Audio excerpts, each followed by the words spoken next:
ہم اس وقت موجود ہیں پاکستان ایروناٹیکل کمپلیکس کامرا میں، جہاں پر JF-17 تھنڈر بلاک 2 کی تیاری کا عمل جاری ہے۔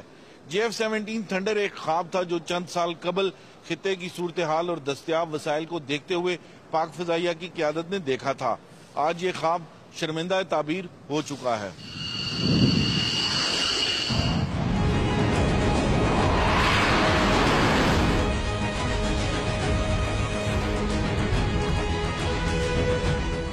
1998 پاکستان ایئر فورس کی خود انحصاری کی پالیسی کے حوالے سے اہم ترین سال ثابت ہوا۔ پاکستان اور چین کے درمیان JF-17 تھنڈر طیاروں کی مشترکہ تیاری کا معاہدہ ہوا اور پہلے پروٹوٹائپ طیارے کی تیاری 30 ماہ کی قلیل مدت میں مکمل کر لی گئی۔ پہلے پروٹوٹائپ طیارے نے ستمبر 2003 میں اڑان بھری، جبکہ تیسرے پروٹوٹائپ طیارے نے مئی 2004 میں پہلی پرواز کی۔ اگلے دو پروٹوٹائپ طیاروں نے مئی اور ستمبر 2006 میں بالترتیب امتحانی پروازیں کی۔ JF-17 تھنڈر نے 23 مارچ 2007 کو فلائی پاسٹ میں حصہ لیا۔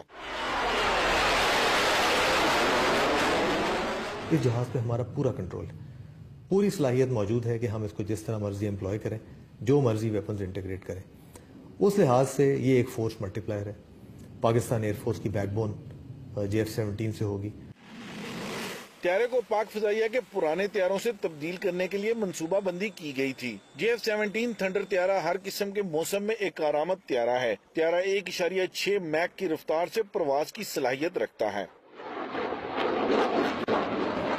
پاک فضائیہ کے انجینئرز اور ایئر مین کی دن رات محنت کے نتیجے میں JF-17 تھنڈر بلاک 2 اپنی تیاری کے آخری مراحل میں ہے۔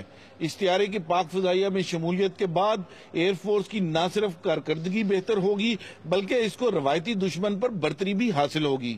ڈیجیٹل الیکٹرانک کنٹرول سسٹم کی بدولت JF-17 تھنڈر طیارہ چھوٹے اور خطرناک ایئر فیلڈ میں بھی اڑنے کی صلاحیت رکھتا ہے۔ اپنی خصوصیات میں JF-17 تھنڈر طیارہ F-16 کا ہم پلہ ہے۔ JF-17 تھنڈر بلاک 2 پر کام دسمبر 2014 میں شروع ہوا۔ بلاک 2 میں فضا میں ری فیولنگ کی صلاحیت کا اضافہ کیا گیا۔ بلاک 2 میں طیارے کو انفرا ریڈ شارٹ رینج میزائلوں سے لیس کر دیا گیا۔ ایئر بورن ریڈار کو اپ گریڈ کرنے سے JF-17 تھنڈر بلاک 2 طیارے کی فضائی برتری میں زبردست اضافہ ہوا ہے۔ بیسیکلی بلاک 2 آپ کو بہت زیادہ رینج دے گا، جس کا مطلب ہے کہ آپ جب ویپنز لے جائیں گے تو آپ دشمن کو ایک دور علاقے تک جا کے اس پہ وار کر سکتے ہیں۔ رینج کا واضح فرق ہے۔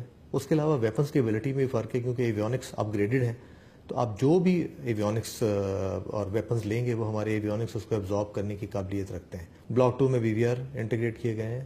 بلاک 2 میں A to C ویپنز بھی ہیں، A to Air، A to Sea، A to Surface، تمام ویپنز کی کیبلٹیز بلاک 2 پہ۔ JF-17 تھنڈر طیارے کو حال ہی میں پاک فضائیہ کے کامبیٹ کمانڈر اسکول میں شامل کیا گیا ہے، جو اس کے بہترین طیارہ ہونے کی دلیل ہے۔ یہ ایک نیچرل کانسیکوینس تھا کہ جہاز اسکواڈرنز بننے کے بعد CCS میں انڈکٹ ہو، اس کا سارا پوٹینشیل وہاں ایکسپلوئٹ ہو، اس کے نئے ٹیکٹکس ڈیولپ ہوں، اس کی جتنی بھی ویپنری اور ایویونکس ہیں ان کی جو بھی کمپلیٹ صلاحیت ہے یہ وہاں امپلوائے ہو۔ JF-17 تھنڈر بلاک 2 بحری جہاز تباہ کرنے والے میزائلوں کے ساتھ لیزر گائیڈڈ بم، رن وے تباہ کرنے والے بم اور کلسٹر بم بھی استعمال کرنے کی صلاحیت رکھتا ہے۔ JF-17 تھنڈر طیارہ کے آپریشن کے دوران اخراجات انتہائی کم ہیں۔ پاکستان اور چین کی حکومتوں کے درمیان یہ معاہدہ موجود ہے کہ طیارے کو بیک وقت دونوں ممالک میں تیار کیا جائے گا۔ پاکستان کے پاس طیارے کی 58% پیداوار کے حقوق اور 100% تیاری کی آپشن بھی موجود ہے۔ یہ منصوبہ ملکی دفاعی ضروریات کو پورا کرنے کے لیے ملکی خود مختاری اور خود اعتمادی کی جانب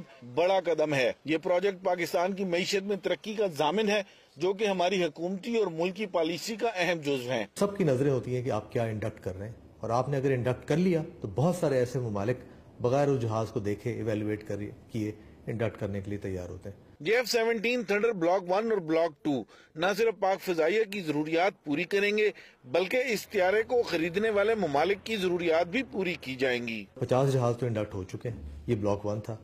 بلاک 2 آپ نے دیکھا ہوگا آج انڈر پروڈکشن ہے۔ بلاک 2 کی ہماری کیپیسٹی 16 جہاز ایک سال میں ڈیولپ کرنے کی ہے۔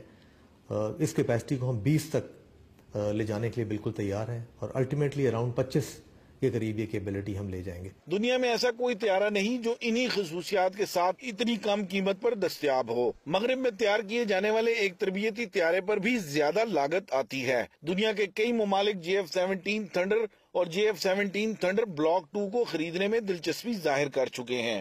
کیمرامین تنویر اسلم کے ساتھ محمد عمران، دنیا نیوز، اسلام آباد۔